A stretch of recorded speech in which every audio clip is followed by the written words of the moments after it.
రాజధాని అమరావతిలో వాగుల అభివృద్ధి పనులు వేగంగా జరుగుతున్నాయి. వచ్చేది వర్షాకాలం కావడంతో కొండవీటి వాగు ప్రవాహానికి ఇబ్బంది లేకుండా మట్టి తొలగిస్తున్నారు. శాఖమూరు, పెనుమాక, నీరుకొండ రిజర్వాయర్లలో ప్రస్తుతం పనులు సాగుతున్నాయి.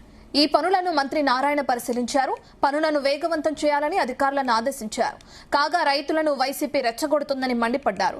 రైతుల మధ్య విభేదాలు సృష్టించి విధ్వంసం చేయాలని వైసీపీ కుట్ర చేస్తుందన్నారు. ఇక అమరావతిపై వైసీపీ కమిటీలు వేయటం హాస్యాస్పదంగా ఉందన్నారు. అమరావతిపై జగన్ వ్యాఖ్యలు ఆయన అవగాహన రాహిత్యానికి నిదర్శనమన్నారు.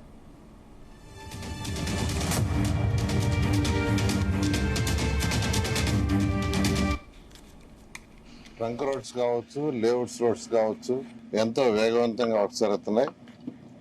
అయితే నేపథ్యంలో వర్షాకాలం సీజన్ రాబోతుంది కాబట్టి ఈ వర్క్స్ జరిగేటప్పుడు కొండవీటి వాగు, పాలవాగు ఈ రెండింటి మీద కొన్ని బ్రిడ్జెస్ ఉన్నాయి. 69 బ్రిడ్జెస్ కట్టాలి మొత్తం.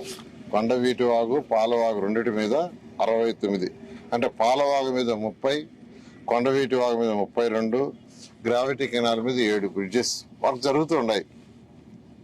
ఈ జరిగేటప్పుడు రేపు వర్షాల వల్ల వర్క్ ఫ్లో ఆగొచ్చు.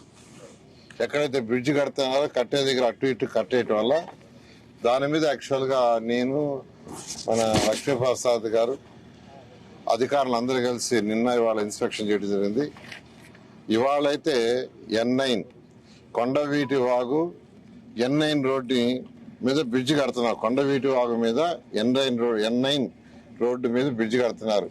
కొండవీటి వాగు, పాలవాగు దగ్గర ఎక్కడైతే బ్రిడ్జిలు కడుతున్నారో అక్కడ ప్రాబ్లమ్స్ వచ్చే పాసిబిలిటీ ఉంది.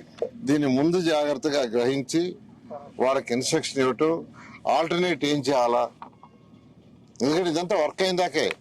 ఒక్కసారి కొండవీటి వాగు, పాలవాగు అయిపోయి ఈ బ్రిడ్జెస్ ఏదైతే E1, E2, E3, E4, E16 east west మీద E1 నుంచి E16 దాకా రోడ్డు జరుగుతున్నాయి, ట్రంక్ రోడ్స్.